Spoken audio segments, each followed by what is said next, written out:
We're at Capcom now, and we're here with Seth. It's been a long, long time since we had Marvel vs. Capcom. What are you bringing new to this generation of game consoles? What's different this time compared to last time? Well, I mean, I should admit, first and foremost, if you like Marvel vs. Capcom 2, you're going to get a lot of the same kind of stuff in Marvel vs. Capcom 3. So 3-on-3 fighting action is back. Of course, we have a new cast of characters, which is really what makes the game sing.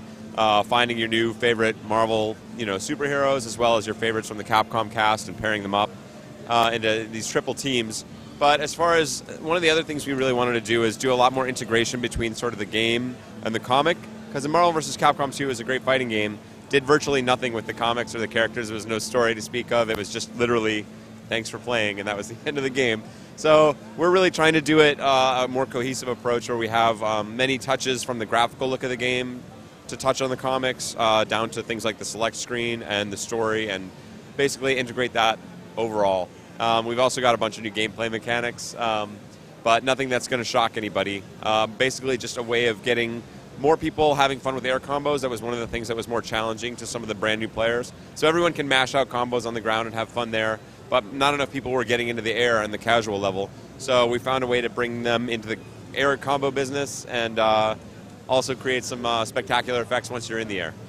And what's that like? Because a lot of sequels, we were at LucasArts earlier, for example, checking out Force Unleashed 2, and what you do, in a lot of sequels, you just add stuff, bigger stuff, and you make it more of perhaps the same, but still, it's almost always bigger and better. Bigger and more. Yeah. What's that like working on a fighting title? Because you can't really do that.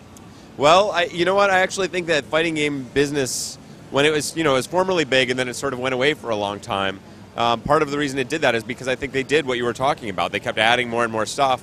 So by the time you came in as a new player, if you hadn't been playing for the last 10 years, those games were really hard to get the hang of.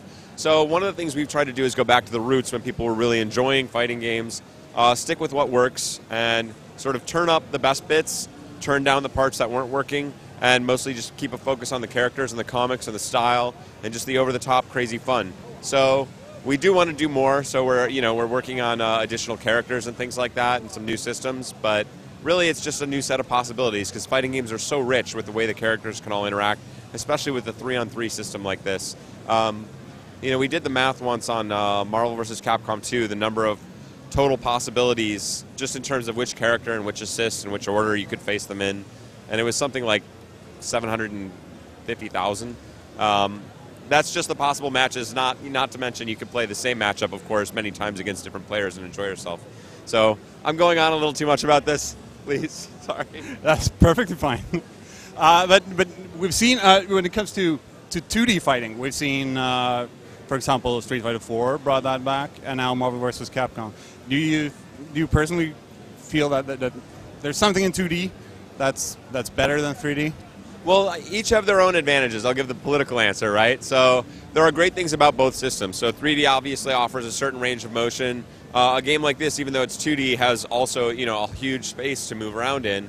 But the 2D for me has always meant a certain kind of crispness, a certain kind of immediacy, a pop, if you will.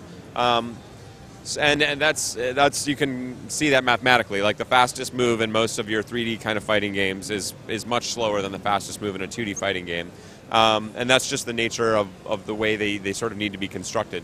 So for me, I grew up in the arcades, addicted to this kind of sort of immediate popping action. So I've had a really good time with a lot of the 3D fighting games, but for me, without that kind of immediate sense of immediacy and great sort of crisp feeling, it's not possible. You can also do much more interesting things with projectiles and sort of controlling the space around your opponent and things like that. That doesn't really work with 3D.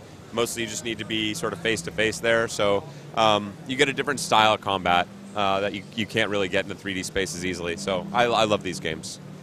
Any personal favorite character so far? Well, I'm a sucker for the new guys, of course, but my personal team consists of 2 of our 3 new characters. So Dante from the Devil May Cry series, he's an almost perfect recreation of Devil May Cry 3's Dante, really lovingly done. So all of your favorite moves there show back up.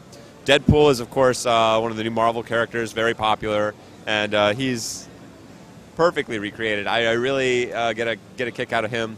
And then I pair them up with Iron Man, and Iron Man's a great character. but mostly I just like him because he's cheap. He's really fast, so I can fly around and usually confuse people's block quickly enough to get them into a combo with something else, and then bring in Dante in the air, and he can really extend it as well. So those are my favorites. We've also got Chris Redfield from the Resident Evil 5 series is another brand new character. He's great as well, but not my cup of tea right now. So mostly I just want to rush people down before they know what hit them. All right. Thank you very much for your time. My pleasure.